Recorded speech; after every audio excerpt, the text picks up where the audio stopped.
የአውሮፓ ታላላቅ ክለቦችን የተመለከተ ወቅታዊና ዕለታዊ ጥንቅሮችን ከምታደምጡበት የዩቲዩብ ቻናላችንና የመረጃ ሰዓታችን ላይ ትገኛላችሁ። ለዚህም ሰዓት በርከት ያሉ ስፖርታዊ ጥንቅሮችን ይዘንላችሁ መተናል። ውድ አድማጮቻችን አስቀድመን ከአውሮፓ ትልቅ ክለቦች መረጃዎቻችን በፊት የተወሰኑ ያገኘናቸው የሀገር ቤት ነክ መረጃዎች ስላሉ እነሱን አስቀድመን እናነሳለን። የአውሮፓ ሻምፒዮንስ ሊግ ጨዋታ የሚደረግበት የሳምንቱ አጋማሽ ላይ ስለሆንን ከአውሮፓ ሻምፒዮንስ ሊግ ጋር አየዘን የምናነሳቸው ዜናዎች አሉ። በቡድን ዜና የሪያል ማድሪድ ቤት ሰፊ መረጃዎችን እናነሳለን። እንደ ቡድን እና በተጫዋቾችን በኩል ያገኘናቸው ትልልቅ የሚባሉ መረጃዎች አሉ። በባርሴሎና በኩል በተመሳሳይ ተጨማሪ የቡድን ዜናዎችን እናነሳለን። የቡድኑ ወሳኝና ቁልፍ ተጫዋቾችንም የተመለከተ ልዩ ጥንቅር ይዘናል። በቆይታችን ዛቻና ማስፈራራ የሚደርስባቸውን ጣሊያናዊ ሰው እናነሳለን። በቡንደስሊጋ በፈረንሳይ ጨምሮ የዓለም ኮከቦችን የተመለከተ ዕለታዊ ጥንቅሮቻችን እንደተጠበቁ ናቸው። እስከ ፕሮግራማችን ፍጻሜ ቆዩ።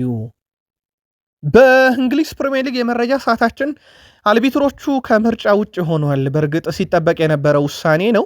የትኛው ጨዋታ ላይ የተሳሳተ በጣም ውሳኔ እንደወሰኑ እንነግራቸዋለን። እነኚህን አልቢትሮች በእንግሊዝ ፕሪሚየር ሊግ የማንመለከታቸውን በቀጣይ ሳምንት።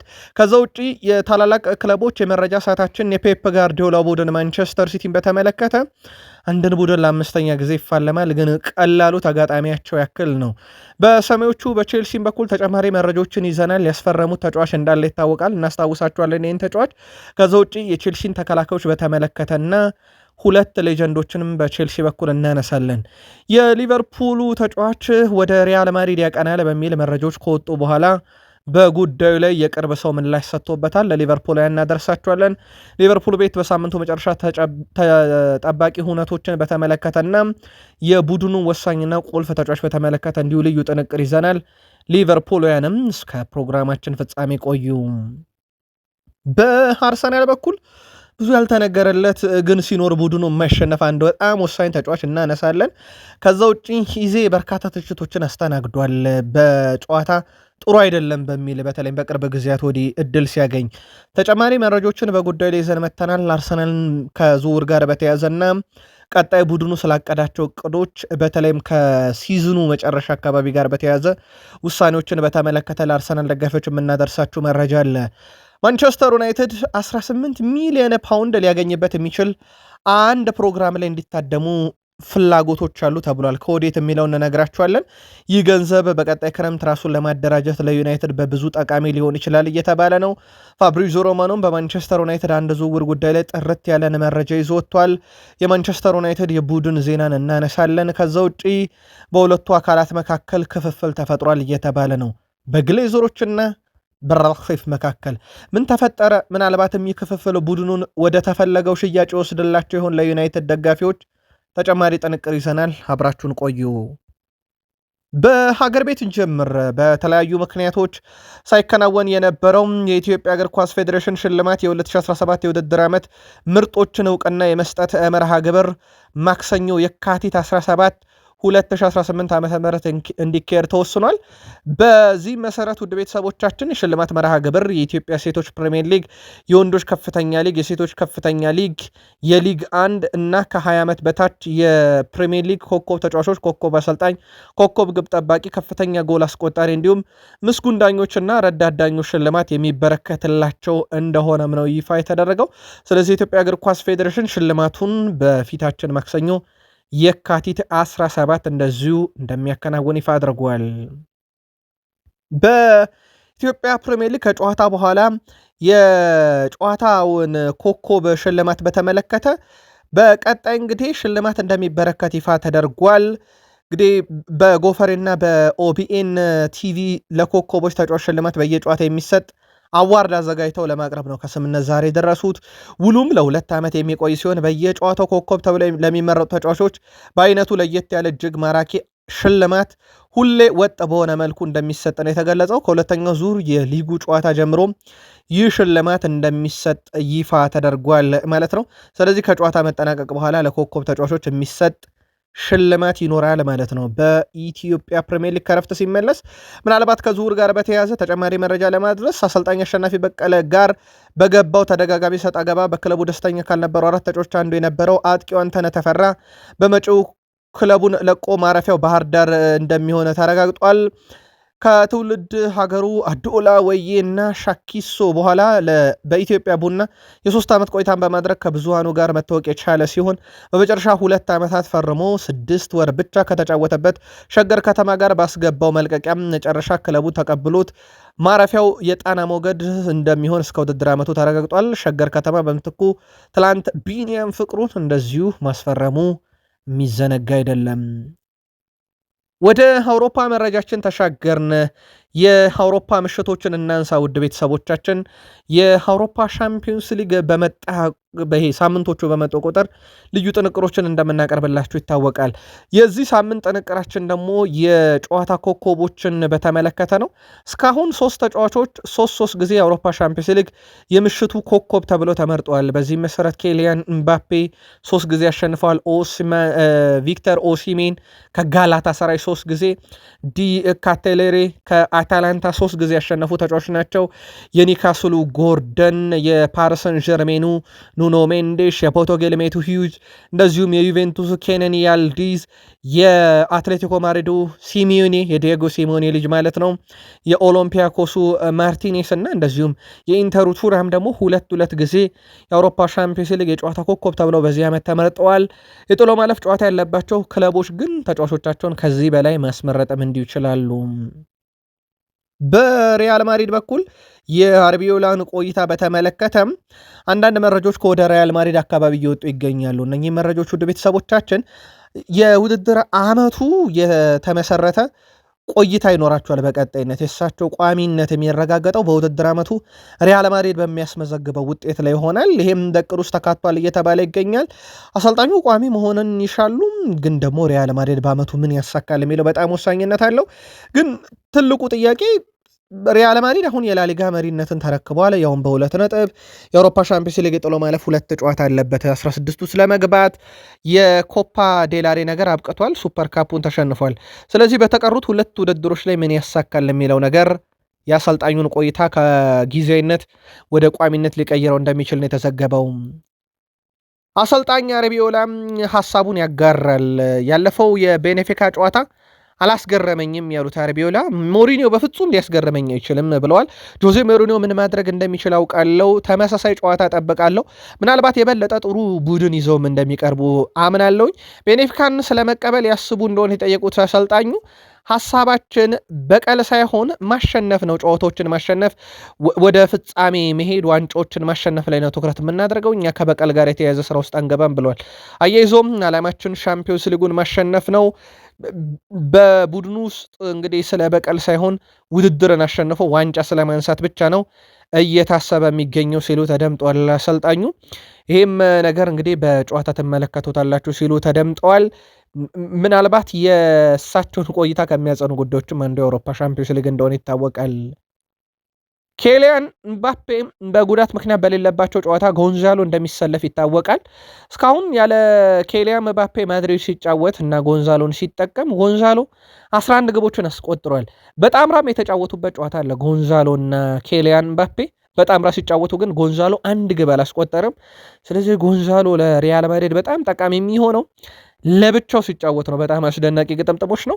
ኬሊያን ምባፔን ግን በዚሁ ካነሳን በጣም አስገራሚ ነገር ቪኒሺየስ ጁኒየር ክረምት በመጣ ቁጥር ሪያል ማድሪድን እንዲቀላቀል ሲወተውተው እንደነበረ ተረጋግጧል። በየክረምቱ ሲደውልለት ቴክስት ጽሁፎችንም ሲልክለት እንደነበረ ወደ ቡድኑ እንዲመጣ እንደሚፈልግ እና ወደ ሪያል ማድሪድ በመምጣት ሂደት ውስጥም የቪኒሺየስ ጁኒየር ሚና ትልቅ እንደነበረ፣ በተመሳሳይ ጁድ ቤሊንግሃምም ወደ ሪያል ማድሪድ ሲመጣ ቪኒሺየስ ጁኒየር እንዲሁ ሲያግባባ እንደነበረ ተረጋግጧል። ከሰሞኑ ልብ አድርጋችኋል። የአንድ ሚዲያ ላይ ቪኒሺየስ ጁኒየር ከሪያል ማድሪድ ውጭ ምርጡ ጓደኛ ሁሌ የማነጋግረው ዶሚኒክ ሴቦዥ ላይ ነው ሲል እንደነበረ ይታወቃል። ቪኒሺየስ ጁኒየር ከኬሊያን ምባፔ እና ከቤሊንግሃም ዝውውር ጀርባ ከነበረ አሁንስ አይኖርም ወይ ብላችሁ ታስባላችሁ? መረጃው የታማኙ የዜና ምንጭ ፋብሪዚዮ ሮማኖ ነው። በሪያል ማድሪድ በኩል ያው የላሊጋ መሪነትን ተረክበዋል ከባርሴሎና። በጣም አስገራሚ ነገር ሪያል ማድሪድ በዚህ ዓመት አቻው ነው የሚበዛው። 2 ሽንፈት ብቻ ነው በላሊጋ በነገራችን ላይ በዚህ ዓመት ያስተናገደው። ባርሴሎና 4 ሽንፈት ላይ ደርሷል። ያቻ ውጤት ነው በሪያል ማድሪድ በኩል በትልቁ የሚጠቀሰው።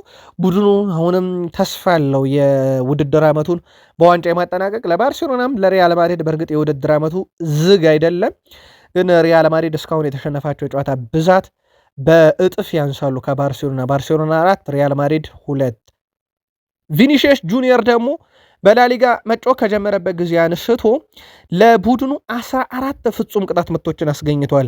እሱ በላሊጋ መጫወት ከጀመረ ጊዜ አንስቶ ከሱ በላይ ፍጹም ቅጣት ምቶችን ለቡድኑ ያስገኘ በስፔን ላሊጋ ቡድሚር ነው። ቡድሚር 15 ፔናልቲዎችን ያስገኘ ሲሆን ከሱ በመቀጠል ቪኒሺየስ ጁኒየር ሁለተኛው ሆኗል። 14 አለው። ለቡድኑ ወሳኝነቱን እንዳረጋገጠ ነው። ምናልባት ፍጹም ቅጣት ምትን ካነሳን ሪያል ማድሪድ በዚህ ውድድር ዓመት 13 ፍጹም ቅጣት ምት ላይ ደርሷል። በነገራችን ላይ ይሄ ደብል ዲጂት ላይ ወይም ባለ ሁለት አሃዝ ቁጥር ላይ በፍጹም ቅጣት ምት የደረሰ የላሊጋ አንድም ክለብ የለም። ቀጥሎ እንኳን ያለው ከሪያል ማድሪድ 13 ቀጥሎ ዢሮና 7፣ ሴልታ ቪጎ 6፣ ማሎርካ 6፣ ባርሴሎና 6 ነው። ሪያል ማድሪድ ብቻውን 13 ደርሷል። በርካቶቹን ፍጹም ቅጣት ምት የሚያስገኝላቸው ደግሞ ቪኒሺየስ ጁኒየር ነው። ዴቪድ አላባ ከሪያል ማድሪድ ጋር ትልቅ ሰጣ ገባ ውስጥ ነው የገባው። በእርግጥ ምክንያቱ ግልጽ ነው፣ በመጫወቻ ደቂቃ እጥረት ምክንያት ነው። ከዚህም ጋር በተያያዘ ታዲያ ውድ ቤተሰቦቻችን በተጫዋቹ በኩል መዳረሻው ይፋ አይደረግ እንጂ በአመቱ መጨረሻም ክለቡን እንደሚለቅ ተወስኗል። ታማኝ የዜና ምንጮችን መረጃውን አረጋግጠውታል። በአመቱ መጨረሻ ዳቪድ አላባ ክለቡን እንደሚለቅ ማለት ነው። ያው መዳረሻው የሳውዲ ፕሮ ሊግ አሊያም የአሜሪካ ሜጀር ሊግ ሶከር በትልቁ ይጠበቃሉ።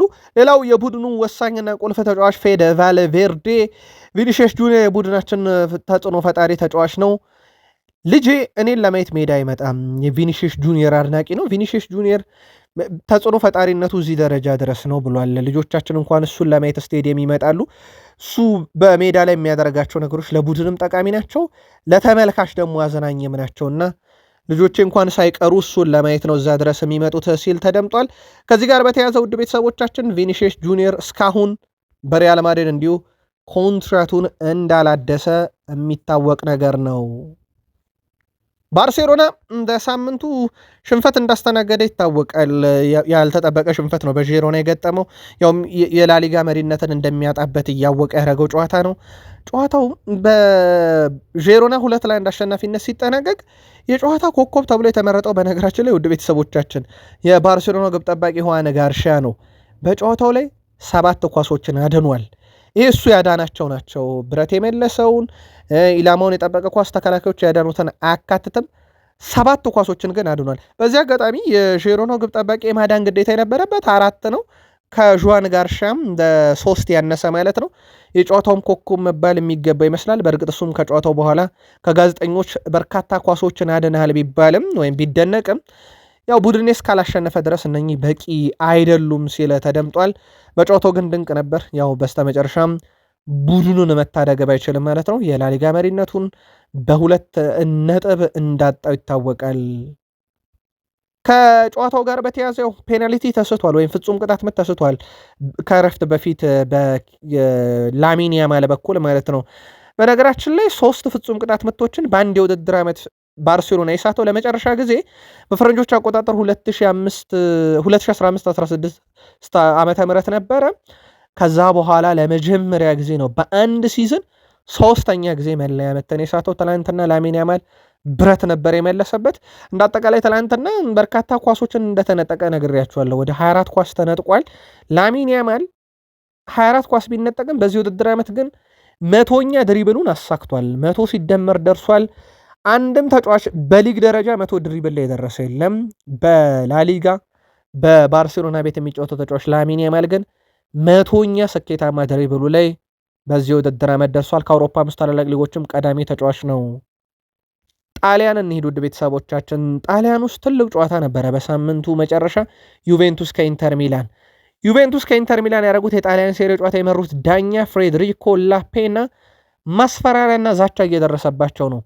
ዳኛው ማስፈራሪያ የደረሰባቸው ለዩቬንቱስ ተጫዋች ፔሬ ካሉል ቀይ ካርድ በማስመልከታቸው ምክንያት መሆኑ ተረጋግጧል። በእርግጥ ያሳዩት ቀይ ካርድ በስህተት እንደነበረ ይታወቃል። ዋና ዳኛው በማህበራዊ ሚዲያ ዛቾች እየደረሰባቸው ነው። ይህም ተከትሎ ፖሊስ ዳኛው ለደህንነታቸው ሲባል በመኖሪያ ቤታቸው ቆዩ ብሏቸዋል። ፍጹም የተሳሳተ ቀይ ካርድ ነበረ። ያውም ዳይቭ ባደረገ ተጫዋች ምክንያት ነው። በነገራችን ላይ ፔሬል ካሉል ቀይ ካርድ የተመለከተውና እንደ አጋጣሚውን ዳይቭ ላደረገው ተጫዋች ነበረ ቀይ ካርዱ የሚገባው፣ ግን አልቢትሩ ለፔሬ ካሉል ነበረ ቀይ ካርዱን የሰጡት። በዚህም የተበሳጩ ዩቬንቱስ ደጋፊዎች ናቸው ዛቻ እያሰሙ የሚገኙት። ፖሊስ ከቤቶት እንዳይወጡ ብሏቸዋል ዳኛውን። ጀርመን ደረስን። የጀርመን ቡንደስሊጋን ባየር ሙኒክ ይመራል በ6 ነጥብ ልዩነት ከቦሩሲያ ዶርትመንድ ልቆ። በሳምንቱ መጨረሻ በነበረ የ2ኛ ሳምንት ድል አድርጓል ባየር ሙኒክ። ግን በሳምንቱ መጨረሻ በነበሩ ጨዋታዎች ላይ በሳምንቱ ምርጥ 11 ሲመረጥ አንድም የባየር ሙኒክ ተጫዋች በምርጥ 11ነት አልተካተተም። ይልቁንስ ሁለተኛ ደረጃ ላይ ከሚገኘው ቦሩሲያ ዶርትመንድ 2 ተጫዋቾች ኮከብ ተብሏል። አንደኛው ተመርጠዋል። አንደኛው ሴሪዮ ጉራሴ ነው፣ 2 ግቦችን አስቆጥሯል። ሌላኛው ጁሊያን ሬይርሰን ነው፣ 4ቱንም ኳስ አሲስት ያደረገው በጨዋታ ላይ ማለት ነው። ልክ እንደ ቦሩሲያ ዶርትመንድ ሁሉ በርካታ ተጫዋች በማስመረጥ ባየር ሌቨርኩሰን 4 ተጫዋቾችን አስመርጠዋል። አርቤ ሌፕዚግ 1፣ ሆፈንሄም 2፣ አይንትራክ ፍራንክፈርት 1 እና ሃምቡርግ 1 ተጫዋችን እንደዚሁ ማስመረጥ ይችላል። ባየር ሙኒክ ግን በሳምንቱ ድል ቢያደርግም የቡንደስሊጋ መሪ ቢሆንም አንድም ተጫዋች በሳምንቱ ምርጥ 11 ውስጥ አልተካተተለትም። ፈረንሳይ ደርሰናል ውድ ቤተሰቦቻችን። የፈረንሳዮቹ ኃያላን በቀጣይ 1 ወር ባልሞላ ጊዜ ውስጥ ውድ ቤተሰቦቻችን በ21 ቀናት አካባቢ 3 ይጫወታሉ። ሁለቱ የአውሮፓ ሻምፒዮንስ ሊግ ፍልሚያዎች ናቸው፣ በሜዳና ከሜዳ ውጭ የሚደረግ ጨዋታ ማለት ነው። ከዛ በኋላ በፍራንስ ሊግ ደግሞ ይገናኛሉ። እነኚህ ጨዋታዎች በአጠቃላይ በ21 ቀን ውስጥ የሚደረግ የእርስ በርስ ፍልሚያ ይሆናል ማለት ነው።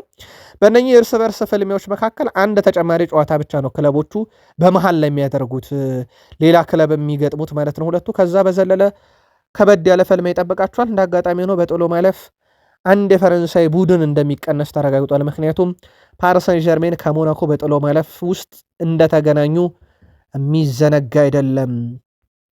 ጆዋን ዱራን የእግር ኳስ ሕይወቱን በተወሰነ መንገድ በርካቶች አበላሽቶታል ይላሉ። በተለይም በአስቶን ቪላ በጣም ድንቅ ጊዜን እያሳለፈ ከፍጹም ቅጣት ምት መምቻ ሳጥን ውጭ በጣም አስደናቂ ግቦችን እያስቆጠረ ኮንትራቱን በፈረመ በ6 ወር ውስጥ ወደ አልናስር አመራ።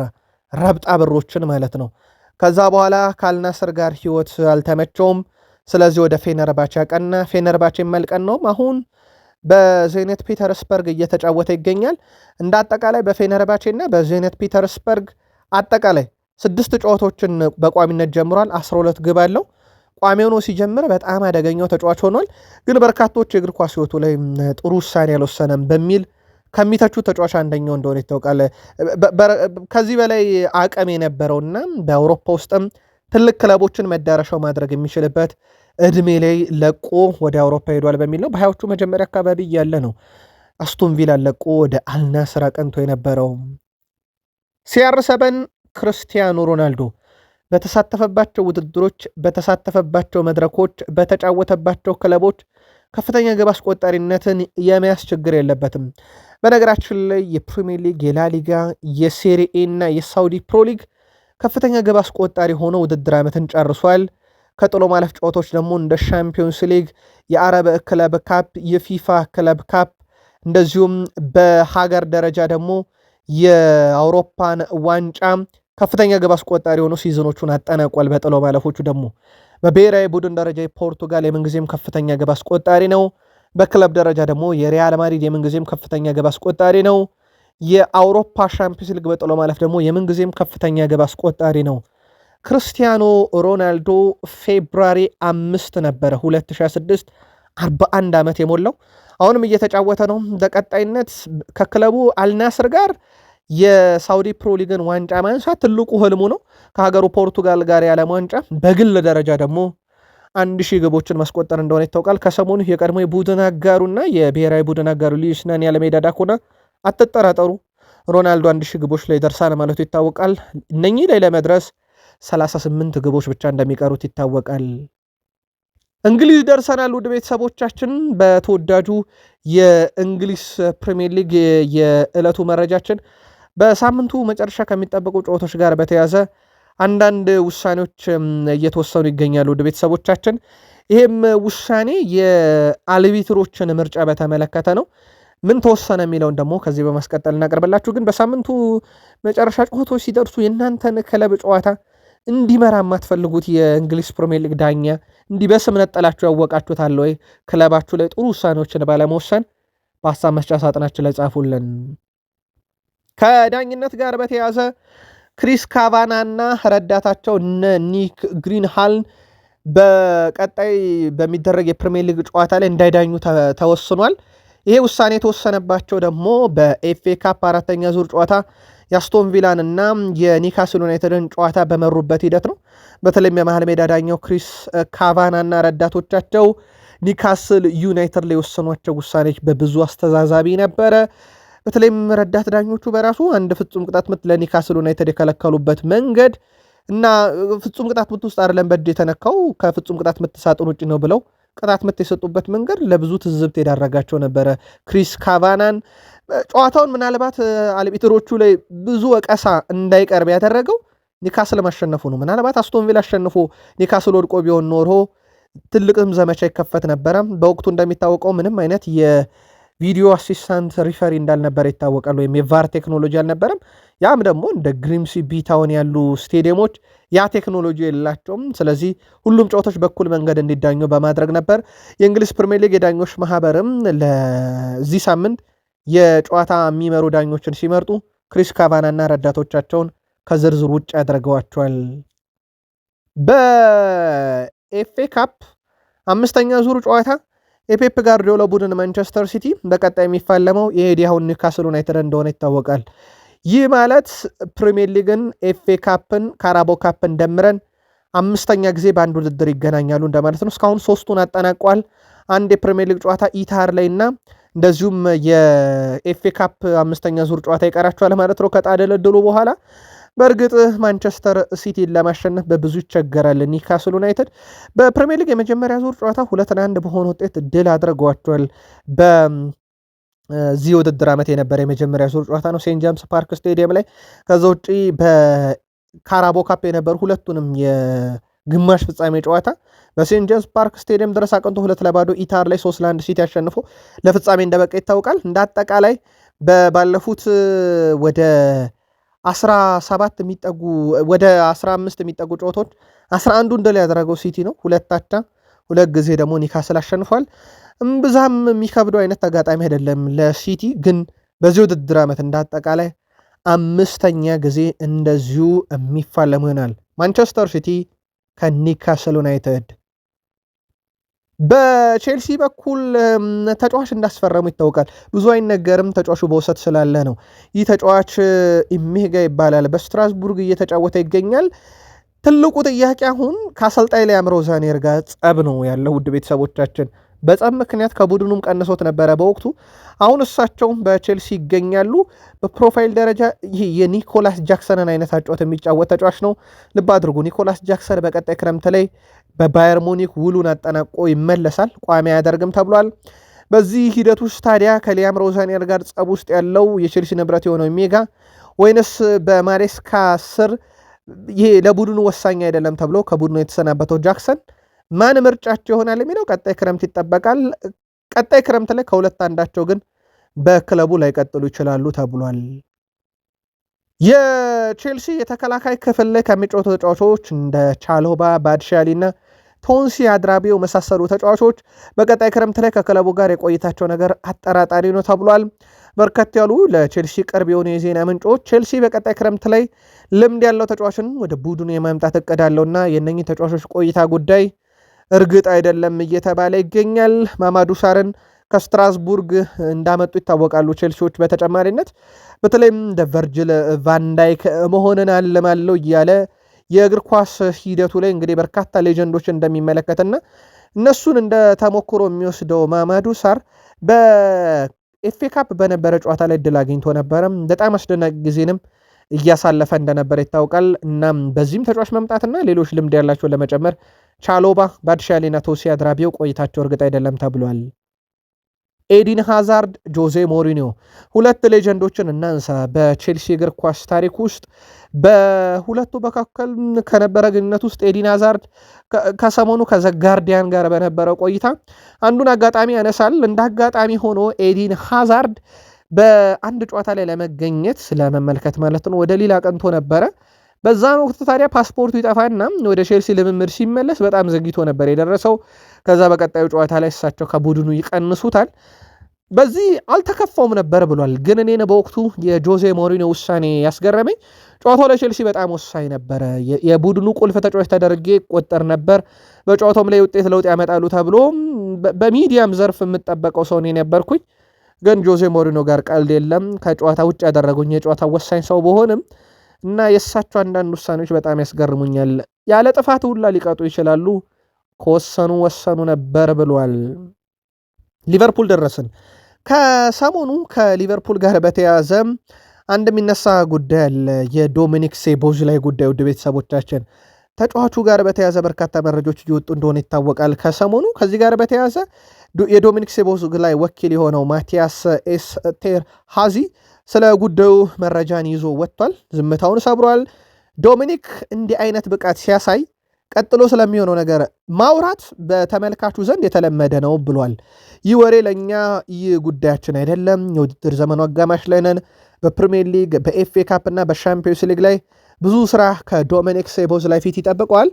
ይህ ውድድር ለእርሱ ምን ያህል አስፈላጊ እንደሆነም በርካቶች እናውቃለን። ስለዚህ በአሁኑ ጊዜ በክረምት ወቅት ስለሚሆነው ነገር ማውራት በኔ ስቴት ትክክለኛው ጊዜ አይደለም ብዬ አስባለሁ። ሊቨርፑል በዓለም ላይ ካሉ ታላላቅ ክለቦች አንዱ ነው። ስለዚህ ወደ ውጭ ወይም ወደ ሌላ ቦታ በዚህ ሰዓት ላይ ስለመመልከት አናስብም።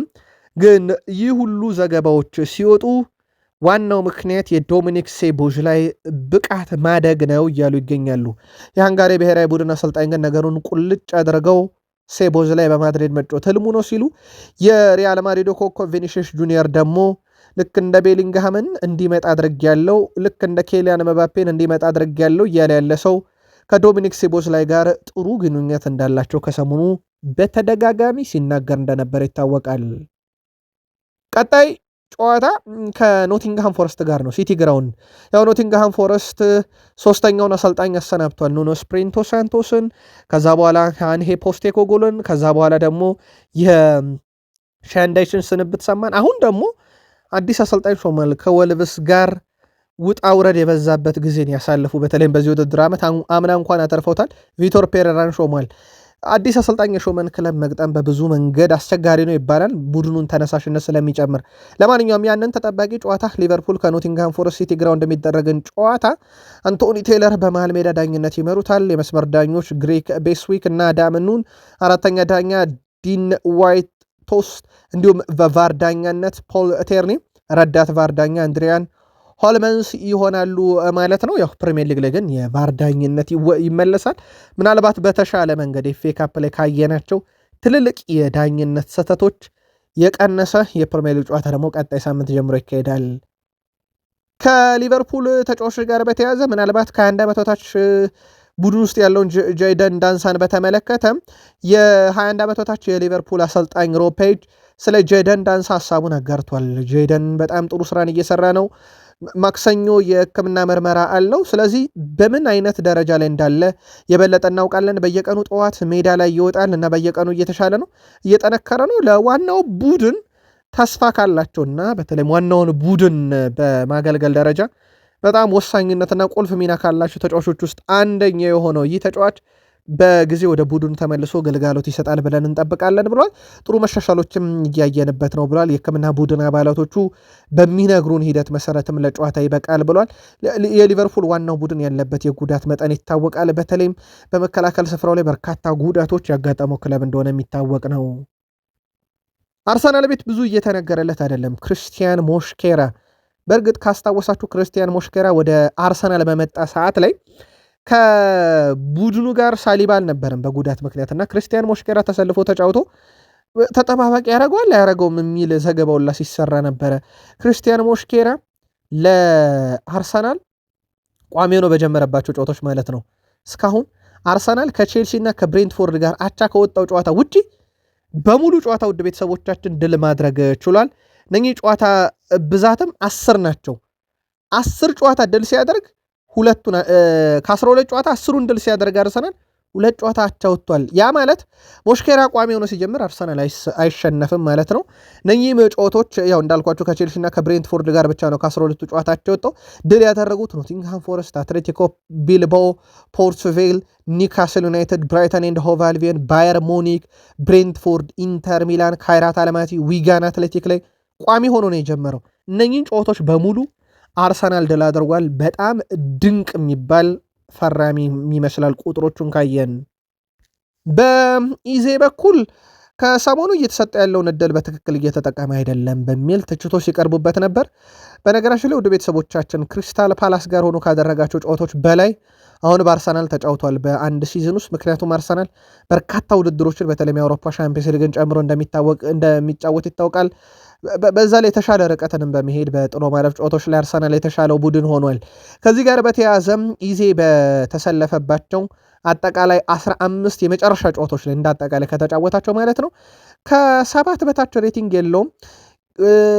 ቶትናም ላይ ሃትሪክ የሰራበት ጨዋታ ይጠቀሳል። ከዛ ውጭ እንዳጠቃላይ ከፍተኛ ሬቲንግ ያገኘባቸው 3 ጨዋታዎች አሉ። 9.7 ሃትሪክ የሰራበት ነው። 8.6 2 አሲስት፣ 8.6 በተመሳሳይ 2 አሲስት ያደረገባቸው 2 ጨዋታዎች ይጠቀሳሉ። እንዳጠቃላይ ኢዜ በመጨረሻ 15 ባደረጋቸው ጨዋታዎች ላይ ከ7 በታች ሬቲንግ አልተሰጠውም። ይሄ ጥሩ የሚባለው ጅማሮ ይመስላል። በቡድኑ የመጀመሪያ ዓመቱን እያሳለፈ እንደሆነ እንደዚሁም የሚዘነጋ አይደለም። አርሰናል የፊታችን ረቡዕ እንግዲህ ነገ ማለት ነው በጣም ተጠባቂ የፕሪሚየር ሊግ ጨዋታ አለበት ከወልቭስ ጋር። ሞሎኒክስ ላይ ነው ጨዋታው የሚደረገው፣ ግን አርሰናል ቀዩን መለያ ለብሶ ወደ ሜዳ ይገባል። ያው ወልቭስ የሚለብሱት መለያ ከአርሰናል ጋር ስለማይጋጭ ማለት ነው። ይህ ጨዋታ ለአርሰናል በብዙ መንገድ ጠቃሚ ነው። ምንም እንኳን ጨዋታው ተደራራቢ ቢሆንባቸውም ለአርሰናሎች ያው ሰሞኑን ጨዋታ በስቶባቸዋል። ቀጥሎ የሚገጥሙት ቡድን ቶትናም በለንደን ደርቢ ጨዋታ ከ12 ቀን እረፍት በኋላ ነው ቶትናም ያንን ጨዋታ የሚያደርገው። አርሰናል ያለ እረፍት ጨዋታ ላይ እንደሆነ ይታወቃል። ፕሪሚየር ሊግ አለ፣ ከዛ በመሃል ኤፍ ኤ ካፕ ተጫወተ፣ ከዛ በሳምንቱ አጋማሽ ያለው የፕሪሚየር ሊግ ተስተካካይ መርሃ ግብር ቀጥሎ ከቶትናም ይጫወታል። አርሰናል በየ3 ቀኑና 4 ቀኑ እየተጫወተ ነው። እንግዲህ በቶትናም በኩል 12ቱን ቀን ሲያርፍ ማለት ነው ቀዩን መለያ ለብሶ ለማንኛውም ከወልቭስ ይጫወታል። ይህን ጨዋታ ማሸነፍ ከሲቲ ከሚመጣበት ጫና ራሱን እንዲጠብቅ ያደርገዋል።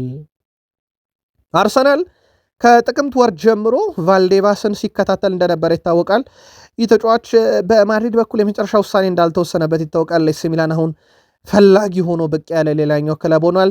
ሪያል ማድሪድ በሚቀጥሉት ጥቂት ወራት ላይ ተጫዋቹ ላይ የመጨረሻውን ውሳኔ ይወስናል። ያው የሚጠበቀው ውሳኔ ይሄ ኒኮ ፓዝ ላይ የወሰኑት ውሳኔ እንደሚሆን ምንም ጥርጥር የለውም። ለኮሞ ሲሰጡት በዝውውር መስኮቶች በተከፈቱ ቁጥር ቅድሚያ ለሪያል ማድሪድ ያው በተቆረጠ የዝውውር ሂሳብ አድርገው እንደሰጡ ይታወቃል። ሌሎች ክለቦችን ኒኮፓዝን ሲሸጥ ኮሞ በፈለገው አይነት መጠን ነው የሚሸጠው ገንዘብ። ለሪያል ማድሪድ ከሆነ ግን በተጻፈው ነው። ስለዚህ ሪያል ማድሪድ ቫልዴናስን ለአርሰናል የሚሸጥ ለኤሲ ሚላን በቀጣይነት ከሸጠም በውሰትም ከሰጠም የሪያል ማድሪድ 100% መብቱ ባጣ መልኩ ላይሆን ይችላል ተብሎ ይጠበቃል። ሪያል ማድሪድ ግን እንዳጠቃላይ ውሳኔውን በቀጣይ ወራቶች ውስጥ ይወሰናል ተብሎ ይጠበቃል። ከአርሰናል ጋር በተያያዘ የውድድር ዓመቱ ሲጠናቀቅ የዓለም ዋንጫ ይመጣል። በዓለም ዋንጫ የፍጻሜ ጨዋታና በእንግሊዝ ፕሪሚየር ሊግ የጨዋታ ጅማሮ መካከል የ33 ቀን እረፍት ነው። በዚህ ምክንያት አርሰናሎች ብዙ ኪሎ ሜትሮችን ከእንግሊዝ ርቀው የመሄድ እቅድ የላቸውም እየተባለ ይገኛል። በማንቸስተር ዩናይትድ በኩል ቀጣይ የውድድር ዓመት እንግዲህ እንዳልኳቸው የ33 ቀን ረፍት ብቻ ነው ለተጫዋቾች የሚኖረው በዓለም ዋንጫና በፕሪሚየር ሊግ ወይም በሊጎች ጅማሮ መካከል። ያው የዓለም ዋንጫ ላይ አብዛኞቹን ተጫዋቾቻቸውን ሲያሳትፉ፣ በሌላ መንገድ ውድ ቤተሰቦቻችን በዓለም ዋንጫ ላይ የማይጫወቱ ተጫዋቾች ከክለቦቻቸው ጋር ግን ቆይታ ያደርጋሉ። ቅድመ ውድድር ዝግጅት ላይ ይጫወታሉ። ያ የተለመደ ነው። ግን ቡድኑ ስለማዋሃድ ዓለም ዋንጫም ላይ የተመረጡ ተጫዋቾች ያስፈልጓቸዋል። ከዩናይትድ ጋር በተያያዘ የ2026 የቅድመ ውድድር ዘመን ዝግጅት በፈረንጆች አቆጣጠር በክረምት ላይ ሲካሄድ ማለት ነው ከሊጉ መጠናቀቅ በኋላ በሳውዲ አረቢያ ይሆን ዘንድ ሳውዲ ለዩናይትድ ጥያቄ አቅርቧል። ሳውዲ ኢንቨስትመንት ግሩፕ ይሄም ዩናይትድን እስከ 18 ሚሊዮን ፓውንድ አካባቢ ገቢ ሊያስገኝ ይችላል ተብሏል። በማንቸስተር ዩናይትድ በኩል ወዴት ያመራሉ የሚለው የመጨረሻ ውሳኔ አልተወሰነም። ግን ያው ከጉዞቹ በራሱ ቡድን ከማዋሃድ ውጭ የገቢ ማሰባሰቢያና ደጋፊ ማብዣ እንደሆነ ይታወቃል። ዩናይትድ 18 ሚሊዮን ፓውንድ ከወደ ሳውዲ አረቢያ ፈቃደኛ ከሆኑ ይጠብቃቸዋል ተብሏል። ማንቸስተር ዩናይትድ በክረምትም ዝውውሮችን ያደርጋል። ያው ገቢው አንደኛ የሚያስፈልገው ለዛ ነው። ከዚህ ጋር በተያያዘ ማንቸስተር ዩናይትድ ስማቸው አሁን ከቦሩሲያ ዶርትመንድ የመስመር ተከላካይ ጁሊያን ሬይሰንሰን ጋር ስሙ እየተያዘ እንደሆነ ይታወቃል። ሬይሰንሰን በቡንደስሊጋ በዚህ ሳምንት 4 አሲስት ካረገ በኋላ ደግሞ ዝናው ከፍ ብሏል። ግን የጀርመኑ ተነባቢ ጋዜጣ ቢልድ ይህን ዘገባ ይዞት ይውጣ እንጂ ትራንስፈር ማርኬት ከዩናይትድ በተጨማሪ ኒካስል ዩናይትድም የተጫዋቹ ፈላጊ እንደሆነ ዘገባን ይዞ ወጥቷል። ከማንቸስተር ዩናይትድ ጋር በተያያዘ አንደኛው የሚነሳው ዝውውር ነው። ፋብሪዞ ሮማኖ በማንቸስተር ዩናይትድ ሌሎች ዝውውር ጉዳይ ላይም ከወጡ መረጃዎች በኋላ አንደኛው ያጠራው ዝውውር የአሌክሲስ ማካሊስተርን ጉዳይ ነው። በቃል ስፖርት ዩቲዩብ ቻናል ዘገባችንም ፈጽሞ የሚታሰብ አይነት ዝውውር እንዳልሆነ እና ዩናይትድ ምንም አይነት እንቅስቃሴ እንዳላረገ ነግረናችሁ ነበረ። ፋብሪዞ ሮማኖም ይሄ ተጨባጭነት የሌለው የሩመር መረጃ ብቻ ነው ብሏል። ማንቸስተር ዩናይትድ በክረምት የዝውውር መስኮት አማካኝ ስፍራ ተጫዋች እንደሚያስፈርም ይጠበቃል። 2 ወይም 3 አማካዮችን ሊያስፈርም ይችላል የሚለው ፋብሪዞ ሮማኖ፣ ይሁን እንጂ የትኛውም ውሳኔ ከመወሰኑ በፊት ለሻምፒዮንስ ሊግ ማለፍና ቀጣዩን አሰልጣኝ መወሰን ላይ ግን ቅድሚያና ግድ የሚለው ጉዳይ ነው። ተጫዋቾችም ለማስፈረም በነገራችን ላይ ከተጫዋቾቹ ሲመጡ አንደኛ ድርድር የሚያደርጉት ተጫዋቾቹ ከአሰልጣኝ ጋር እንደሆነ ይታወቃል። የጨዋታ ጊዜን በተመለከተና አሰልጣኙ የሚከተለው የጨዋታ ስታይል፣ ከዛ ቀጥሎ ቡድኑ ያለው ዓላማ ፕሮጀክቱን ያህል፣ ቀጥሎ ደግሞ ቡድኑ በአውሮፓ መድረክ ይሳተፋል አይሳተፍ የሚለው ነው እና ዩናይትድ ቤት አማካዮቹ 2-3 ሊሆኑ ይችላሉ የሚለው ፋብሪዞ ሮማኖ፣ ቀጣይ ግን ቋሚ አሰልጣኝና የአውሮፓ ሻምፒዮንስ ሊግ ትኬት መቁረጥ ዝውውሮቹ ላይ የራሱ የሆነ ተጽዕኖ አለው ብሏል። ሌሳንድሮ ማርቲኔዝ በማንቸስተር ዩናይትድ መገኘት ለማንም ተጫዋች ልዩ አጋጣሚ ነው ብሏል። አንደኛ እኔ ያደግኩት የሰር አሌክሳንደር ቻክመን ፈርጉሰኑን ማንቸስተር ዩናይትድ ጨዋታ እየተመለከትኩ ነው። አሁን ደግሞ ያንን ታሪክ ራሴ እየኖርኩት እገኛለሁ። ለእኔ እግር ኳስ ማለት በታሪክ ውስጥ የራስን ስም አስፍሮ ማለፍ ጭምር ነው። በቅርቡ የድሮ ማንቸስተር ዩናይትድ ወደሚታወቅበት ከፍታ ላይ ለመመለስ እየጣረ እንገኛለን። ዩናይትድ ታላላቅ ስኬቶች አሉ። እነኛ ስኬቶች ከልጅነት የጀምሮ አይቻቸዋለሁ። አሁን ደግሞ በመጫወት አንድ ስኬት ነው ለእኔ። እንደ ቡድን ደግሞ ስሜን የማጽፍበት ስኬት ያስፈልጋል። ይሄ ደግሞ በዋንጫ የታጀበ እንዲሆን ዘንድ እንጠራለን ብሏል። ቡድኑ የወጥነት ችግር ብቻ አይደለም። ከሰር አሌክሳንደር ቻክማን ፈርጉሰን በኋላ ወጥ አሰልጣኝም ችግር ገጥሞታል። ምናልባት የካሪክም ጊዜያዊ አሰልጣኝ ናቸው። ጊዜያዊ አሰልጣኙ ቡድኑን ከጊዜያዊነት ወደ ቋሚ ምርጥነት ይቀይሩታል የሚለው የቤት ስራ ነው። የማንቸስተር ዩናይትድ ሌሳንድሮ ማርቲኔዝ ግን ያለ ዋንጫ፣ ትልቅ ዋንጫ ማለት ነው የፕሪሚየር ሊግ የአውሮፓ ሻምፒዮንስ ሊግ ዋንጫ፣ እዚህ ያለኝ ቆይታ እንዲጠናቀቅ አልፈልግም ብሏል። በማንቸስተር ዩናይትድ በኩል የሁለቱ ባለቤቶች ክፍፍል ከሰሞኑ ተፈጥሯል። የግሌዘሮችና የራክሊፍ ነገሩ የተፈጠረው ደግሞ ከዛሽ ንግግር በኋላ ነው። ዩናይትድ ቤት ይህ ነገር አልበርድ ብሏል። የማንቸስተር ዩናይትድ አብላጫ ድርሻ ባለቤት ግሌዘሮች ከሰር ጂም ራትክሊፍ ንግግር ጋር በተያዘ ደስተኛ ለመሆናቸው ተገልጿል። እንደ ቢቢሲ ስፖርት ዘገባ ከሆነ ግሌዘሮች በሁኔታው በተለይም እየተደናገጡ ሲሆን ንግግሩ ግዴለሽነት የተሞላበትና የማንቸስተር ዩናይትድ ዓለም አቀፋዊ ገጽታ የሚጎዳ የክለቡ ብራንድ ላይ ሊጎዳ የሚችል የክለቡ አጠቃላይ ገቢና ወጪ የአክሲዮን ድርሻ ላይም ጉዳት ሊያመጣ ይችላል በሚል በቢዝነስ ላይ በጣም ትኩረት የሚያደርጉት ግሌዘር ቤተሰቦች ተደናግጠዋል፣ ደስተኛም አይደሉም ተብሏል። በተለይም ደግሞ ዩናይትድ ለብዙሃንነትና ለአቃፊነት ለረጅም ጊዜ የሚሰጠውን ትኩረት የሚቃረን ሀሳብ መሆኑ ነው። ግሌዘሮች ክለቡ ከሜዳ ውጭ ባለው የንግድ ስም ብራንድ ላይ ጥገኛ ስለሆኑ ለእንደዚህ አይነት ጉዳይ እጅግ በጣም ትኩረት እንደሚሰጡ ይታወቃል። ከኪሳቸው ድንቡሎ ሳንቲም ለዩናይትድ አውጥተውም እንደማያውቁ ይታወቃል። የግሌዘር ቤተሰቦች እውነት ነው። ራትክሊፍ የተናገሩት ንግግር በብዙዎች ዘንድ ተቀባይነት የለውም። ያ ንግግር የተናገሩት እንግሊዙ ስላለ ነገር ቢሆንም እንደ ዓለም አቀፍ ግን ተቀባይነት ይኖራል ተብሎ አይታሰብም። ይሄ እንደ ዩናይትድ ደጋፊ ብቻ ሳይሆን እንደ አጠቃላይ ንግግራቸውም ይሄ ስደተኞችን የተናገሩበት መንገድ ለበርካቶች ዘንድ ተቀባይነት የለውም። እግር ኳሳዊ ባልሆነም ጉዳይ ቢታይ ማለት ነው።